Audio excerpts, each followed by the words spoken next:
बस 7 सेकंड का पलटवार को मैं देता हूं। वो कहते हैं कि भारत जोड़ो यात्रा हमने शुरू करी, फॉलो आप कर रहे हैं गौरव भाटिया। क्या भारत जोड़ो यात्रा को फॉलो कर रहे हैं? अभी जब आ रहा था तो एक खबर चल रही थी कि दूसरे की निक्कर में आग लगा रहे थे, अपना पूरा घर जो है आग में उजड़ गया। वो गोवा से 8 एमएलए जो है कांग्रेस छोड़ के चले गए, ये भारत जोड़ रहे। अरे भैया पहले कांग्रेस तो जोड़ लो पूरी तरह से। दूसरी बात, ये भारत जोड़ेंगे, ये देखिए एक तस्वीर लाया हूं, इसमें आपको दिखाई देंगी प्रियंका वाड्रा गांधी, राहुल गांधी और रॉबर्ट वाड्रा। मैं हूं ना, मैं भी हूं, अभी रहूंगा। ये देखिए, ये है राजीव गांधी और सोनिया गांधी। इसमें भारत का तो कोई नहीं दिखाई दे रहा। एक परिवार के 5 सदस्य मुझे दिखाई दे रहे हैं। और हां, इन्होंने कहा कि मैंने कहा गॉड से मुर्दाबाद, उन्होंने कहा फॉलो कर रहे हैं। सुनिए जी जी जी, बात कर लो। आज पलट रहे हैं क्या? बात आज जिंदाबाद करिएगा क्या? पलटू राम तो पूरा भारतीय राजनीति में एक ही है, वो है राहुल गांधी, और कोई नहीं पलटता। और अब मैं बताता हूं क्यों कह रहा हूं, सुनिए। रीढ़ की हड्डी होती है ना, वक्तव्य देते हैं, वक्तव्य जगह के हिसाब से नहीं बदलते हैं बच्चों।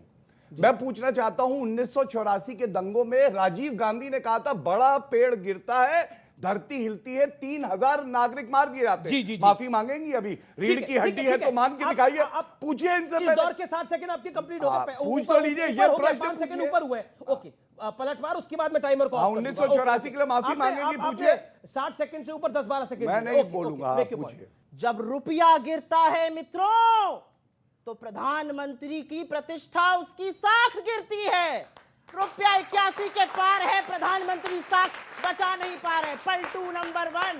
आगे सुनिए, जब चीन सरहद में आता है तो लाल आंख दिखानी पड़ती है, कोई घुसा हुआ नहीं है।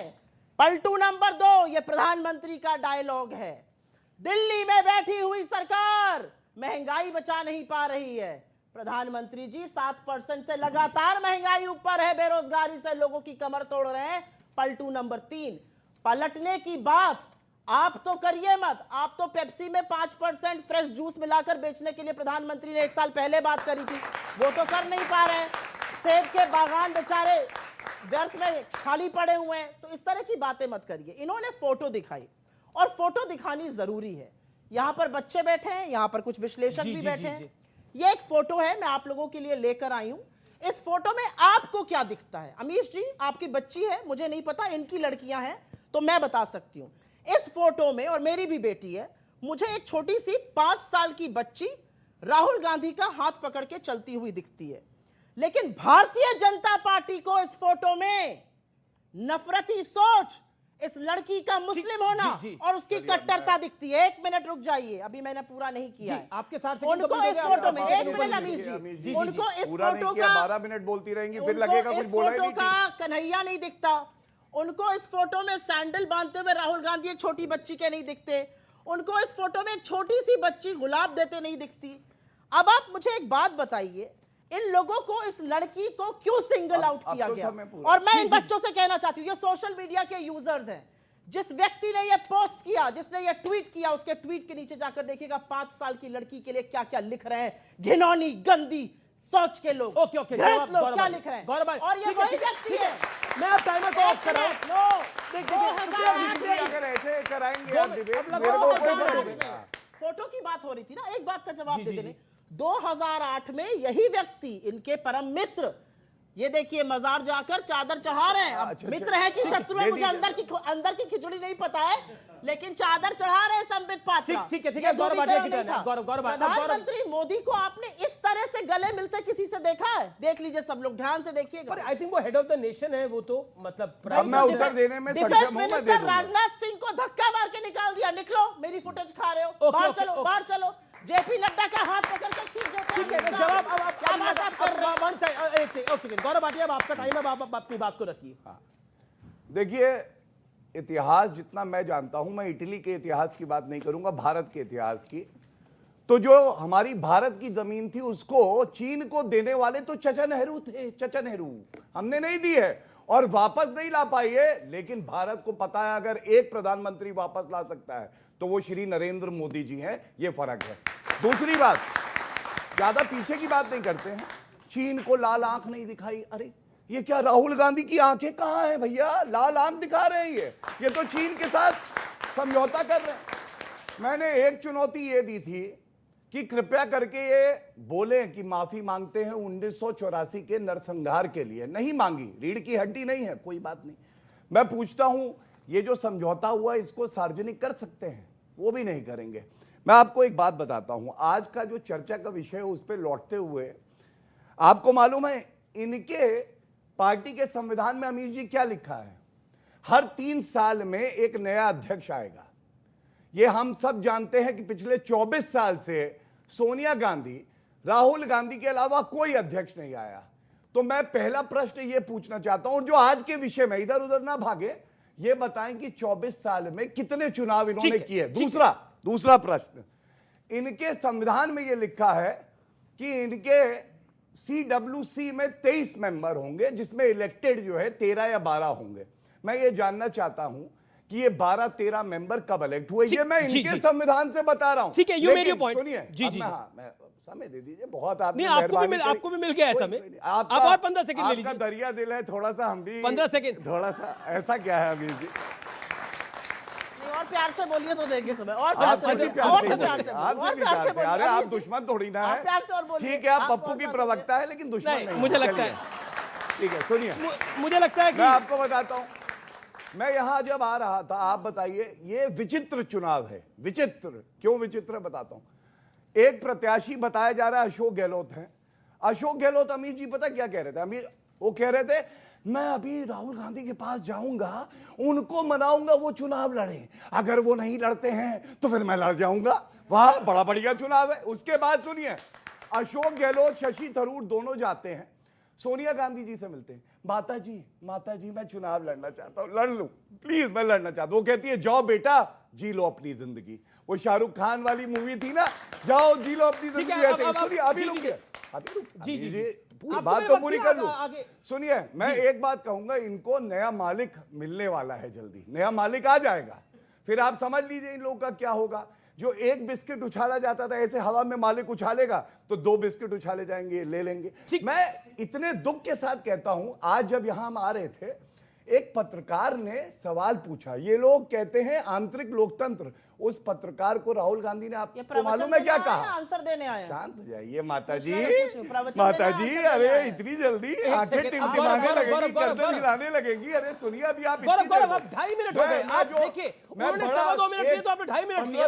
हुआ पूरा 15 सेकंड। इतना आप पहले भी दरिया दिली दिखाएंगे, ऐसा क्या है? अब शुक्रिया, उससे मुझे ऑडियंस मैं जो ये बात उठाने जा रहा हूं, ये महत्वपूर्ण ना होती रोक देता। एक पत्रकार ने सवाल पूछा राहुल गांधी से, अभी कहते हैं आपको नया मालिक मिल गया है ना, आप बताइए ये भारत जोड़ेंगे? अरे ये तो तोड़ने के लिए ही पैदा हुए थे, पार्टी भी तोड़ेंगे, परिवार भी तोड़ेंगे, भारत को भी तोड़ने का प्रयास करेंगे, लेकिन विफल हो जाएंगे। ओके, सुप्रिया जी, चलिए, बीजेपी सवाल उठा रही है, बीजेपी विपक्ष है आपका, वो सवाल उठाएगी, लेकिन आपके अपने लोग सवाल उठा रहे हैं इन चुनावों के ऊपर। क्या आपको लगता नहीं है आपको अपना हाउस ऑर्डर में लाना पड़ेगा?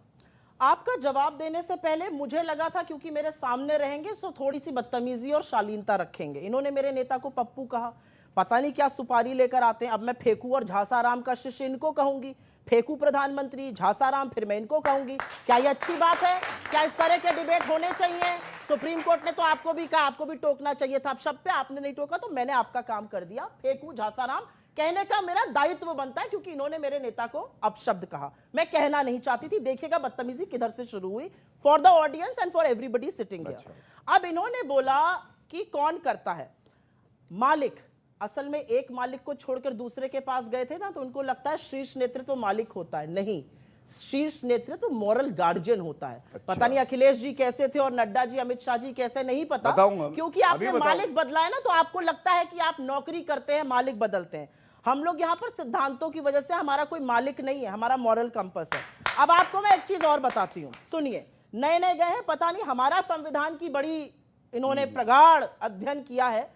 थोड़ा अध्ययन इन्होंने भारतीय जनता पार्टी के संविधान का किया है कि नहीं किया मुझे नहीं पता। भारतीय जनता पार्टी का संविधान क्लियरली कहता है कि हर साल मेंबरशिप ड्राइव और रिन्यूअल होगा। जब रिन्यूअल होगा तभी आप मेंबर बनेंगे। सही कह रही हूं?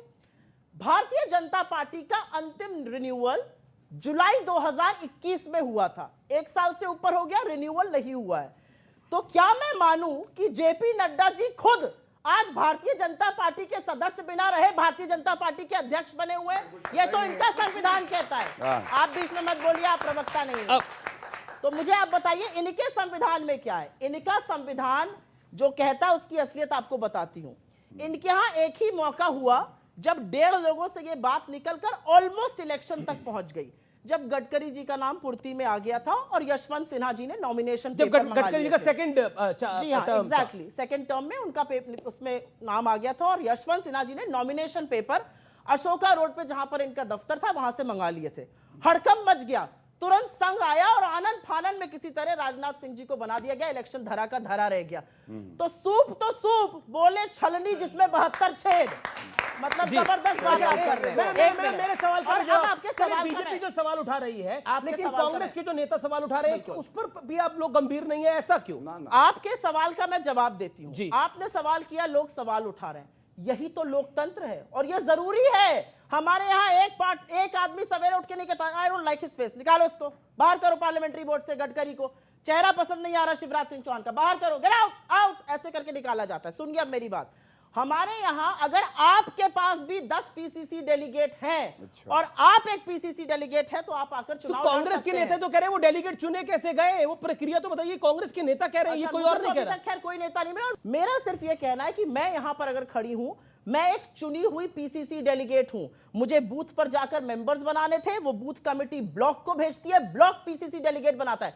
9000 चुने हुए पीसीसी डेलीगेट एक अध्यक्ष। आप कहना चाह रही है कि कोई भी सब डेलीगेट चाहते हैं कि गांधी परिवार, क्योंकि कई कमेटीज ने राहुल गांधी का नाम रिकमेंड किया, मैंने खुद किया, सारे डेलीगेट यही चाहते हैं कि गांधी परिवार का कोई अध्यक्ष बने, राहुल गांधी अध्यक्ष बने, कोई और अध्यक्ष ना बने। नहीं, मुझे नहीं लगता कोई आप जो बात कह रहे हैं ये सच है। मुझे लगता है कि मेरे जैसे कार्यकर्ता, और ये मैं बिल्कुल डंके की चोट पर कहती हूं, मैं दिल्ली में रहती हूं और मैं महाराजगंज में जाके काम करती हूं। चुनाव लड़ा आपने? मैं महाराजगंज में 15 दिन महीने के बिताती हूं। अगर मैं महाराजगंज में जाती हूं और 100 में से 100 कांग्रेस का कार्यकर्ता मुझसे कहता है कि राहुल गांधी जी मेरे नेता हैं, तो मेरा क्या नैतिक अधिकार है कि मैं आकर यहां पर कुछ और बोलूं? और इसीलिए मैंने भी वोट किया।